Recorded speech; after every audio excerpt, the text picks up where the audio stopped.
Les flammes s'élevaient dans la nuit d'Aquitaine, traçant des lueurs vacillantes sur les pierres noircies des murailles.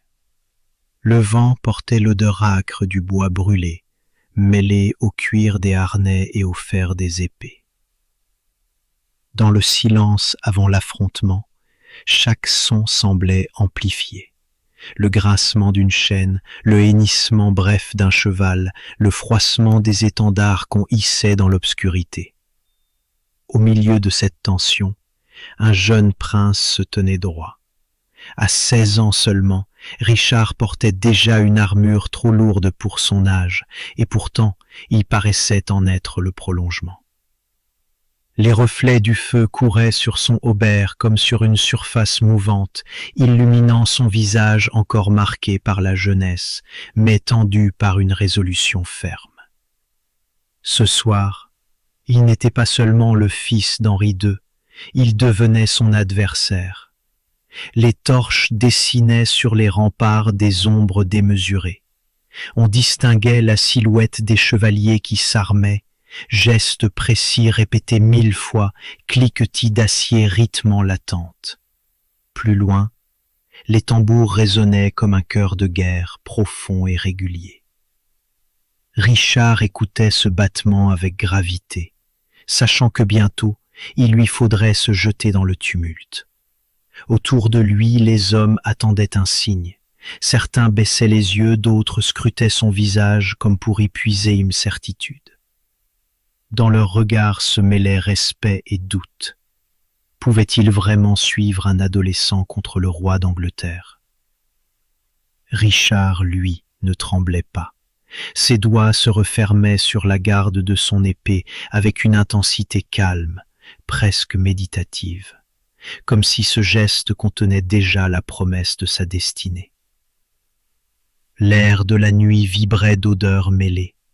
La sueur des chevaux, la résine consumée, le fer chauffé par les flammes. Chaque souffle portait avec lui une densité particulière, comme si l'air même retenait son souffle avant l'orage. Au loin, les éclats des armes résonnaient par vagues, mais ici, au seuil de l'affrontement, tout semblait suspendu, figé dans un instant de tension pure. Et c'est dans ce silence que se dessinait le paradoxe. Un adolescent, à peine sorti de l'enfance, prêt à lever l'épée contre son propre père. Rien dans les leçons de chevalerie n'avait préparé à un tel conflit. Mais Richard avait grandi au milieu des intrigues, des rivalités entre frères, des manipulations paternelles. Pour lui, l'obéissance filiale n'était déjà plus une évidence. Cette nuit, le devoir avait changé de visage. Il ne s'agissait plus de servir un roi, mais de défendre une terre, un héritage, et peut-être la voix d'une mère réduite au silence derrière des barreaux. Dans l'obscurité, son regard se porta vers les murailles, vers ces pierres qu'il avait juré de protéger. Chaque pierre portait l'empreinte de siècles, et lui-même, si jeune, se sentait soudain chargé d'un poids plus ancien que lui. Il inspira lentement, comme pour absorber cette force, comme pour se convaincre que l'histoire n'attendrait pas qu'il grandisse. Alors, il leva son épée. Le geste fut simple, sans éclat inutile, mais il suffit à briser le doute. Autour de lui, les hommes relevèrent la tête, leurs torches scintillèrent, et un murmure parcourut les rangs. Dans le clair-obscur des flammes, Richard parut plus grand qu'il n'était, comme si la guerre elle-même l'avait vieilli d'un instant. L'épée haute, il demeura immobile quelques secondes. Il n'y avait pas de cri, pas de bravade, seulement la conscience aiguë de ce qu'il s'apprêtait à faire, affronter son père, briser le lien le plus ancien et le plus sacré. Ce silence contenait plus de gravité que tous les discours, comme si chaque battement de cœur suffisait à dire l'irréparable. Puis le mouvement reprit. Les pas résonnèrent sur la pierre, les chevaux s'ébranlèrent, les hommes s'élancèrent vers la bataille. La nuit d'Aquitaine s'embrasa, non plus seulement des flammes des torches, mais de celles, invisibles, d'un destin qui se forgeait. Richard, à 16 ans, venait d'entrer dans sa légende. Et tandis que le tumulte s'élevait, que les clameurs se mêlaient au choc des armes, l'écho d'une vérité demeurait en arrière-plan. Derrière chaque rugissement de lion se cache toujours un cœur de fils. Dans les premières années de sa vie, Richard ne connut pas encore le tumulte des armes. Oxford fut l'un de ses premiers foyers, un lieu où l'ombre des bibliothèques et le parfum des parchemins semblaient veiller sur son enfance. Là, au milieu des maîtres lettrés, il découvrait le rythme d'un monde fait de mots, d'enseignements, de récits. Son esprit, avide, absorbait les histoires antiques, les prières latines, les légendes que l'on chuchotait au coin du feu. C'était un terreau discret, mais fertile, où déjà s'enracinait une sensibilité singulière. Puis vint l'Aquitaine, terre de sa mère. Là, tout changea. L'air se chargeait d'une douceur nouvelle, d'une lumière plus dorée que celle des brumes anglaises. Les vignobles s'étendaient comme des vagues vertes, parfumées de raisins mûrs et de résines chauffées au soleil. Dans les cours se jouait un autre langage, celui des troubadours, dont les voix s'élevaient au crépuscule. Richard écoutait ces chants, d'abord avec curiosité, puis avec fascination. Il parlait d'amour courtois, de loyauté, de quête intérieure. Pour un enfant promis à la guerre, ces vers devinrent une autre forme d'armure, plus subtile, mais tout aussi durable. Aliénor, sa mère, régnait là comme une reine et une muse. Son influence dépassait les affaires politiques. Elle faisait de sa cour un foyer d'art et de raffinement. Richard grandissait à son contact, attentif à sa force tranquille, à l'autorité qu'elle exerçait par le charme, autant que par l'intelligence. Elle lui offrit plus qu'une éducation de prince, elle lui transmit une vision du monde. Dans ses yeux, la bravoure ne suffisait pas. Un roi devait aussi comprendre la beauté des mots, la puissance des récits, la musique qui apaise un peuple. Sous son regard, Richard apprit la langue d'oc, douce et fluide, qui glissait comme une rivière dans sa bouche. Cette langue, il l'adopta avec une aisance rare, y composant lui-même des vers qui circulaient parmi les cours seigneuriales. Il n'était pas seulement un héritier armé de lances et d'épées, il devenait poète. Ses poèmes, parfois simples, parfois enflammés, traduisaient l'empreinte d'une enfance baignée de chants et de lumière. Dans les jardins des châteaux aquitains, il lui arrivait de marcher seul, écoutant le vent jouer avec les feuilles des vignes ou le lointain froissement d'une lyre. Ces instants éveillaient en lui un sentiment d'équilibre. L'enfant qu'il était encore se préparait à devenir homme, et déjà la guerre l'attendait. Mais il découvrait que l'esprit pouvait être aussi tranchant qu'une épée. Chaque journée semblait tissée de contrastes. Au matin, l'entraînement au maniement des armes, le corps encore jeune, éprouvé par la lourdeur du fer. À la tombée du soir, les vers des troubadours, le doux éclat des torches qui illuminaient les salles, la voix d'Aliénor, guidant ses enfants vers un idéal plus vaste que la simple conquête. Dans ce mélange se formait la double nature de Richard, un futur guerrier, mais aussi un prince façonné par la poésie. Ainsi s'élevait peu à peu le lion, non pas encore rugissant, mais attentif, réceptif, en silence. Dans les ombres feutrées des châteaux, il apprenait que la force n'était pas uniquement dans la frappe du glaive, mais aussi dans l'écho d'une chanson, dans l'héritage d'une mère qui avait fait plier des rois. Et peut-être est-ce là, dans cette enfance douce et lumineuse, que se dessinait déjà le paradoxe qui marquerait toute sa vie, celui d'un homme capable d'écrire comme un poète, mais destiné à mourir comme un guerrier. Chaque pas dans les couloirs d'Aquitaine, chaque parole apprise dans la langue des troubadours, chaque regard échangé avec Aliénor formait un fil invisible. Ensemble, ces fils tissaient un manteau de mémoire, une étoffe dont Richard se draperait toute sa vie. Un enfant encore, mais déjà porteur d'un destin qui n'appartenait qu'au roi. Sous le règne d'Henri II, le monde de Richard se dessinait comme un échiquier démesuré. L'empire plantagenet s'étendait d'un seul tenant, reliant les plaines d'Angleterre aux terres fertiles de Normandie, des collines du Poitou aux montagnes d'Aquitaine, jusqu'aux marches d'Irlande et aux côtes de Bretagne.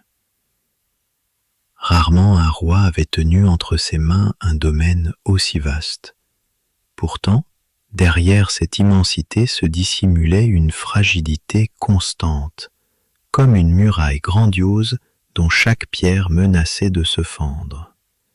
Car cet empire n'était pas une terre d'un seul cœur, mais une mosaïque de peuples et de langues, d'orgueils locaux et de fidélités incertaines. Chaque province regardait son seigneur avec méfiance, parfois avec rancune.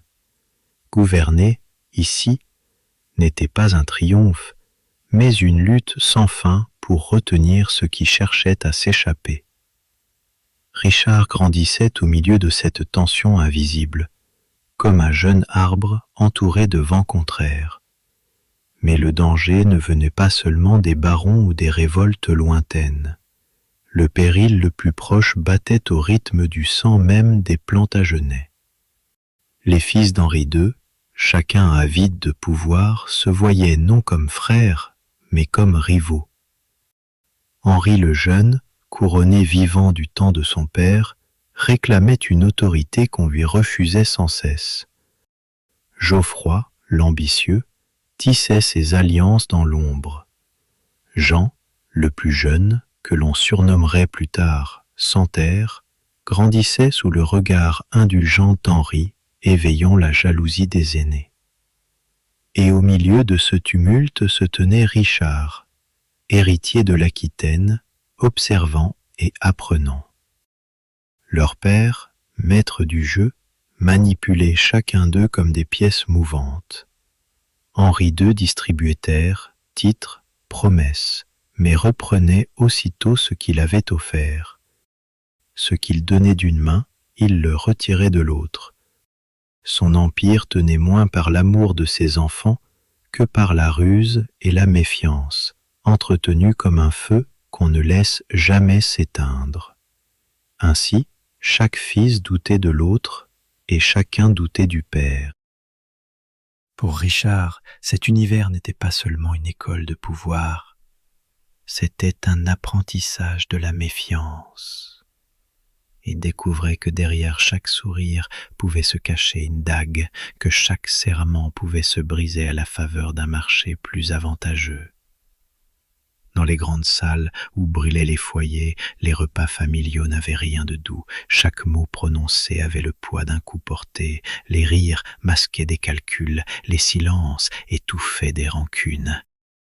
L'atmosphère était lourde, presque suffocante, comme si l'air même portait l'odeur du fer et du sang, non pas celui des batailles lointaines, mais celui plus amer des trahisons domestiques.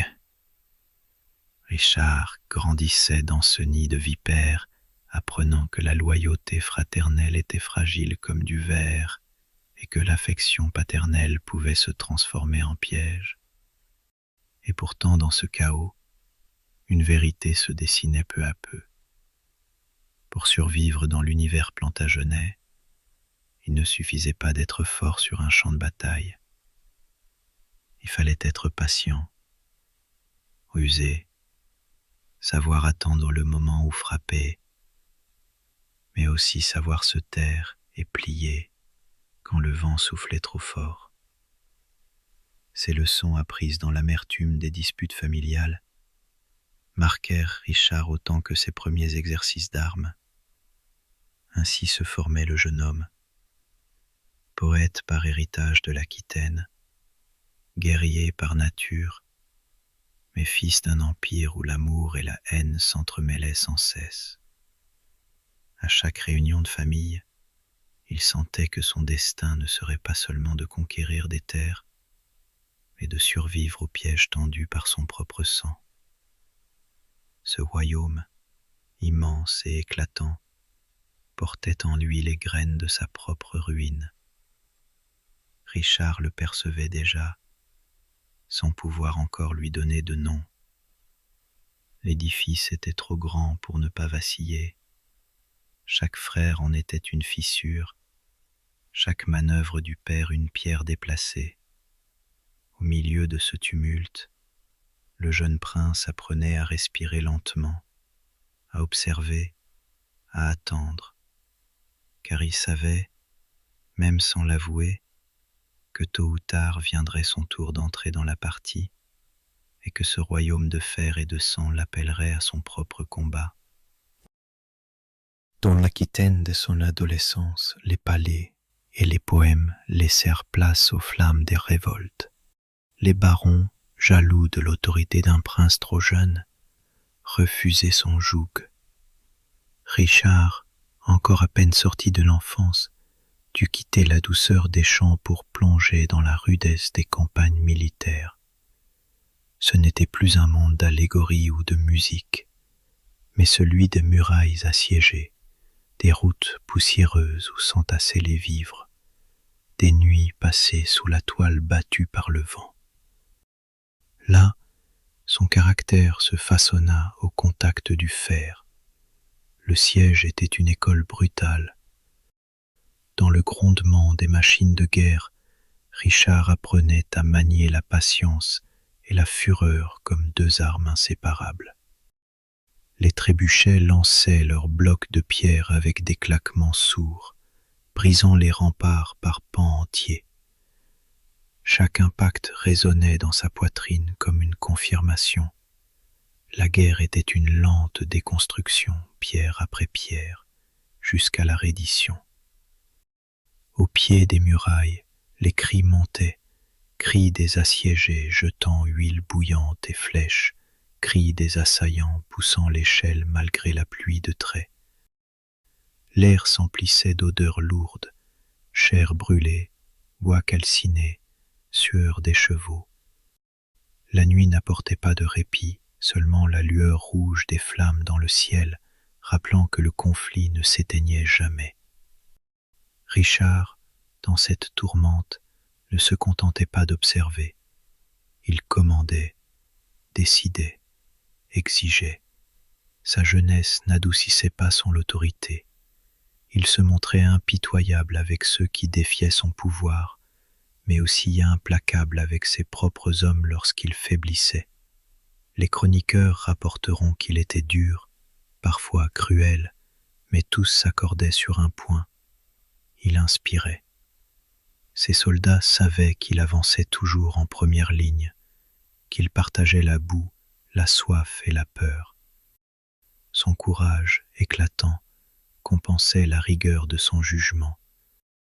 Au milieu du chaos, certains détails restaient gravés dans sa mémoire comme autant de leçons. Le bruit sec d'une flèche se plantant dans un bouclier, le fracas d'une herse qui s'effondre sous les flammes, le souffle court des hommes, épuisés, avant l'assaut final. Ces instants bruts, répétés campagne après campagne, transformaient l'adolescent en stratège. Il découvrait comment briser la volonté d'un ennemi, non seulement par la force des armes, mais par la lenteur calculée du siège, par la peur instillée jour après jour. Et bientôt, son nom commença à circuler, d'abord murmuré parmi les chevaliers, puis proclamé à haute voix. On l'appelait le lion. Le surnom ne venait pas seulement de sa bravoure au combat, mais de cette impression qu'il donnait d'avancer sans jamais reculer, d'affronter la guerre comme une bête fauve, instinctive et souveraine. Ses rugissements, disait-on, couvraient parfois le fracas des assauts. Dans les terres d'Aquitaine, barons et vassaux apprirent à craindre ce jeune seigneur qui ne pardonnait ni rébellion ni faiblesse.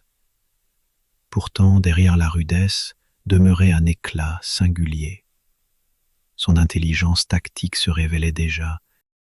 Il savait choisir l'instant où attaquer, deviner les fissures d'une muraille, l'usure d'un ennemi, l'épuisement d'une garnison. Chaque victoire, chaque soumission d'un château rebelle renforçait l'idée qu'il n'était pas seulement un prince de passage, mais un maître forgé par le feu de la guerre. Ainsi, l'Aquitaine se soumettait peu à peu et Richard s'affermissait. Sa jeunesse s'effaçait derrière l'armure et son regard se durcissait à mesure que tombait la résistance de ses adversaires. Le poète qu'il avait été n'avait pas disparu, mais il se dissimulait désormais derrière le commandement et le glaive. Comme si la douceur des troubadours n'était qu'un murmure lointain, étouffé par le martèlement des béliers et le grondement des pierres lancées contre les murs. Dans ce monde de flammes et de sang, il comprenait peu à peu que le pouvoir ne se donnait pas, il se prenait, il se défendait, il s'imposait. Chaque victoire lui rappelait une vérité silencieuse, la clémence est fragile, mais la crainte demeure. Et c'est cette crainte qui lui permit, très tôt, de régner sur ces terres. Au milieu de l'odeur de suie et de fer, l'enfant était devenu autre chose. Le prince s'effaçait derrière le symbole. Le lion avançait, déjà maître de son rugissement. La querelle qui couvait depuis des années finit par éclater. Dans l'immensité de l'empire plantagenet, ce ne furent pas les barons ni les rois voisins qui se levèrent les premiers, mais les propres fils d'Henri II. Chacun d'eux, frustré de promesses non tenues, se retourna contre le père qui les avait nourris de titres, mais privés de pouvoir réel.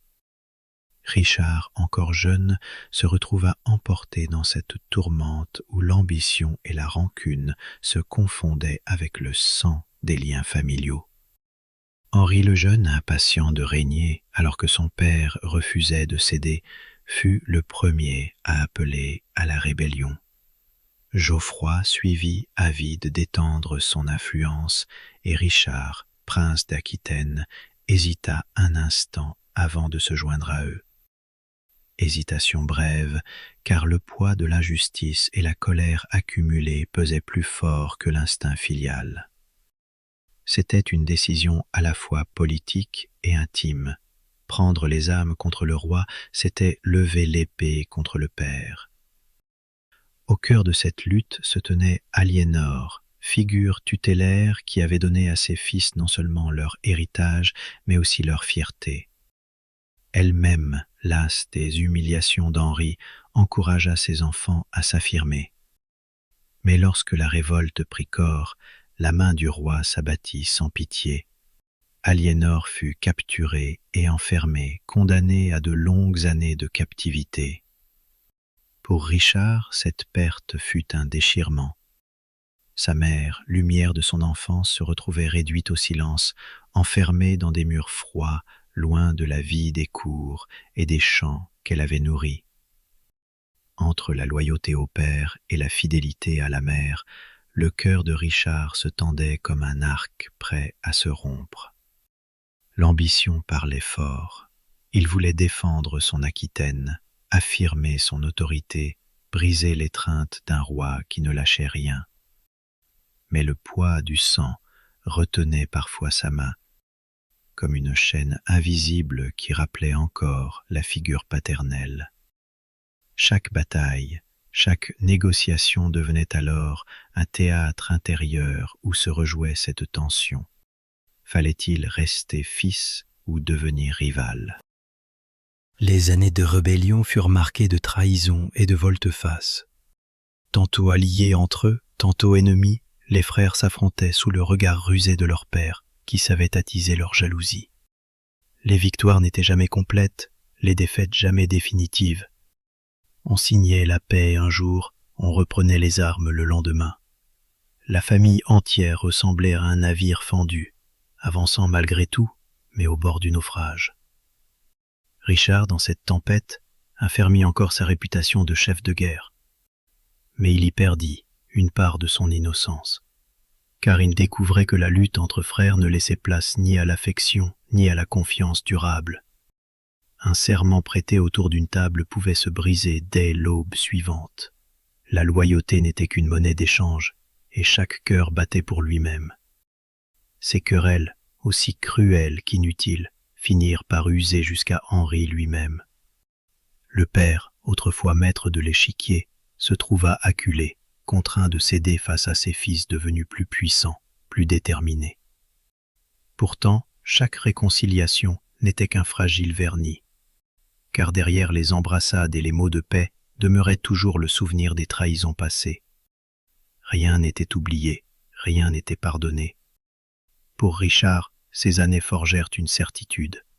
La famille pouvait être un champ de bataille aussi violent que n'importe quelle forteresse. Il apprit à ne pas s'attendre à la tendresse dans le cercle le plus proche, mais à y chercher au contraire les épreuves les plus amères. Le cœur d'un fils battait toujours en lui, mais déjà, ce cœur se recouvrait d'une armure. Et dans ce fracas de sang et de serments brisés, une vérité sourdait, plus lourde encore que les murs d'une forteresse. Il n'y a pas de victoire pure lorsqu'on doit la prendre au sien. Le fils, devenu rebelle, se découvrait condamné à porter pour toujours le poids de ce combat contre son propre père. Henri II, fatigué par les ans, usé par des décennies de lutte, dut plier devant la force conjointe de son fils et du roi de France, Philippe.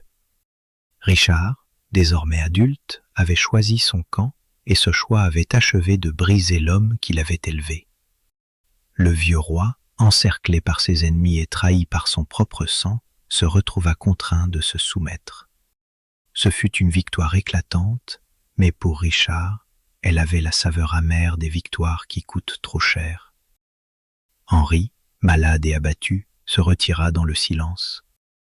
Dans ces derniers instants, il murmura des mots que le vent emporta, mais qui restèrent gravés dans la mémoire de ceux qui l'entouraient. Son souffle laissait échapper un constat de honte. Il se disait vaincu par ses fils, déshonoré par le rejet de ceux qu'il avait voulu contrôler. L'homme qui avait bâti un empire immense, qui avait fait trembler l'Europe entière, mourait non sous l'épée d'un ennemi, mais sous le poids de ses propres enfants. Lorsque la nouvelle de sa mort parvint à Richard, ce fut comme si le tumulte des campagnes, des alliances et des serments s'éteignait soudain. Il se rendit auprès du corps de son père, et là, dans la pénombre d'une chambre encore imprégnée de l'odeur des encens et de la sueur du malade, il contempla le visage éteint. Ce n'était plus un roi, plus un adversaire, plus un maître redouté, seulement un vieil homme aux traits tirés que la mort avait figé dans une paix que la vie lui avait refusée. Richard s'agenouilla, ses yeux, longtemps endurcis par la guerre, se remplirent de larmes. Tout ce qui avait été conflit devenait mémoire, et cette mémoire pesait plus lourd que n'importe quelle armure. Ses doigts effleurèrent la main froide, jadis main de roi, main de père, main qui avait guidé puis repoussé. Dans ce contact glacé, il mesura l'irréparable. Plus aucun cri, plus aucune révolte, plus aucune parole ne pouvait franchir le silence où Henri s'était retiré. Le temps des rancunes était passé, mais il laissait derrière lui un vide que rien ne pouvait combler. Richard ne prononça pas de grands discours. Son deuil prit la forme d'un silence habité, ponctué seulement par le souffle brisé de ses sanglots. L'homme que l'on appelait déjà le lion, celui que l'on voyait impitoyable dans les sièges et inflexible dans ses décisions, se révélait fils avant tout. Les larmes, discrètes, coulaient non pour un roi disparu, mais pour un lien brisé trop tôt, pour une réconciliation qui n'avait jamais eu lieu. Cette scène, intime et douloureuse, resta comme une empreinte ineffaçable dans son cœur. Car Richard comprit que la victoire politique avait un prix, que ni gloire ni couronne ne pouvaient apaiser. On peut soumettre un père, mais on ne triomphe jamais de la perte qui s'ensuit. Dans le silence de cette chambre, deux destins se croisaient une dernière fois. Henri, dont l'autorité avait forgé l'Empire et qui mourait dans l'amertume. Richard, héritier désormais sans rival, mais marqué à jamais par ce dernier face à face. Entre eux, plus de colère, plus de mots. Seulement l'évidence qu'un fils venait de perdre le premier maître de sa vie. Quand Richard se releva, il n'était déjà plus seulement le guerrier victorieux, ni le prince rebelle. Il était un homme portant en lui le poids d'une faute impossible à réparer. Et tandis que l'encens se dissipait, qu'on préparait le corps pour la sépulture royale, il savait que cette douleur, plus que toutes ses batailles, le suivrait jusqu'à la fin de son règne. Les rues grises s'étaient changées en cortège éclatant. Les cloches sonnaient à toute volée, annonçant une ère nouvelle. Aux fenêtres, tapisseries de lions et de croix rappelaient la gloire passée. Dès l'aube, la foule s'était pressée sur les pavés, impatiente de voir Richard marcher vers son destin. La cathédrale, majestueuse, accueillait cette ferveur. L'encens flottait, lourd et doux, parmi des murmures. Les vitraux jetaient sur les dalles des reflets d'or et de rubis. Tout semblait suspendu. L'histoire s'apprêtait à inscrire un nouveau roi. Vêtu d'or et d'écarlate, Richard avançait. Ses pas résonnaient dans le silence, sous les regards mêlés de crainte et d'admiration. Guerrier forgé par l'Aquitaine et les intrigues familiales, il devenait le porteur d'un royaume. Lorsque l'archevêque parla, la nef vibra. Les prières latines liaient ciel et trône. Richard s'agenouilla. En ce geste simple, un homme devenait roi et un peuple s'inclinait.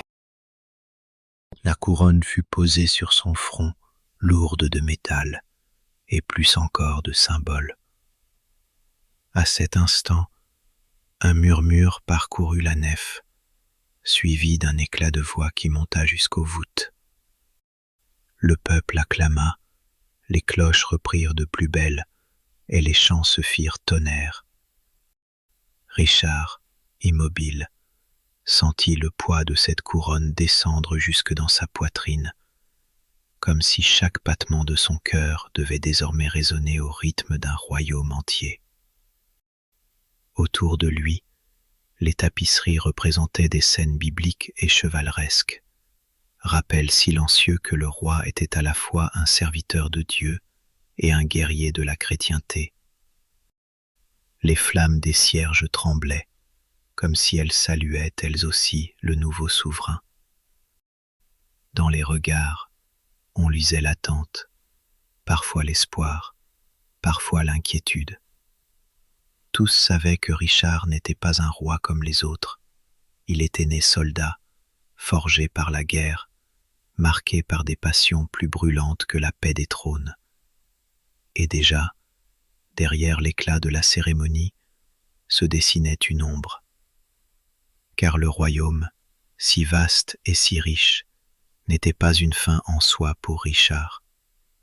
Son esprit, tendu vers l'horizon, entendait un autre appel, celui de Jérusalem tombé aux mains de Saladin, celui de la croisade qui mobilisait les rois et les peuples de toute la chrétienté.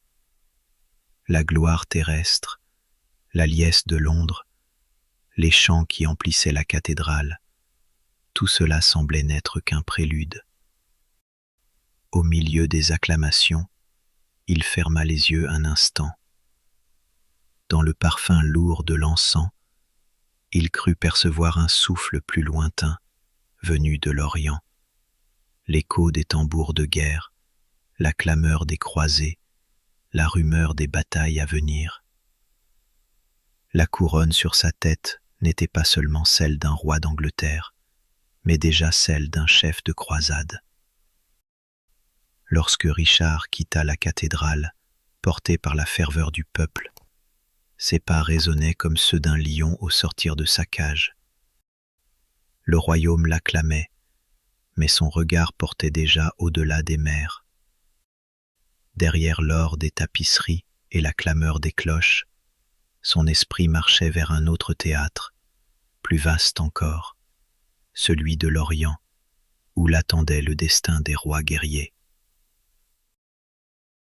Dans les mois qui suivirent son couronnement, la couronne d'or ne suffisait pas à contenir l'ardeur de Richard.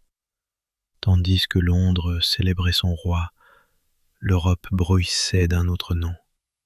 Jérusalem, la ville sainte, jadis conquise par les croisés, était tombée aux mains de Saladin.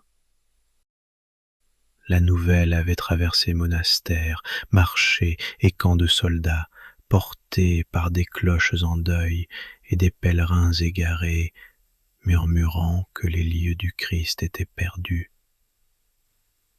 Pour un roi forgé par la guerre et nourri de chants épiques, cet appel résonnait comme une évidence. Richard n'était pas fait pour rester enfermé dans les palais, ni pour juger des querelles.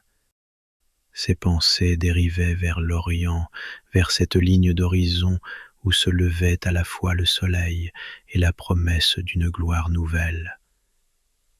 Les récits des voyageurs, les prêches des moines, la renommée de Saladin l'enveloppaient comme un chant irrésistible. Le royaume attendait un souverain stable, garant de paix et de justice. Mais Richard entendait une autre mission. Son cœur battait à la cadence d'une armée en marche. Il se voyait déjà navires rassemblés, bannières claquant au vent, épées bénies par les prêtres avant d'être levées. Non plus seulement roi d'Angleterre, il devenait en pensée un capitaine des âmes chrétiennes, un guerrier de Dieu. Pourtant cette perspective n'était pas qu'acier et sang. Dans le silence de ses méditations, Richard entrevoyait aussi une quête intérieure. Chaque pas vers Jérusalem semblait un pas vers lui-même. Les souvenirs de son enfance poétique, les chants des troubadours se mêlaient à cette vision. Défendre la ville sainte devenait une chanson plus grande encore que celle de l'Aquitaine. Dans les salles du palais, alors que les torches projetaient leurs ombres dansantes, Richard semblait déjà absent. Ses nobles parlaient, mais son esprit voyait déjà les sables brûlants, les murailles dorées par le soleil levant, les armées qui l'attendaient. Bientôt, le royaume partagerait ce destin. L'appel de Jérusalem traversait villages, monastères et ports. Des hommes vendaient leurs biens pour prendre la croix. Des femmes priaient en silence, offrant à Dieu l'absence des leurs. Une ferveur montait, lente mais inexorable, comme une marée. Et Richard, au cœur de cette clameur, se tenait à la fois roi et pèlerin.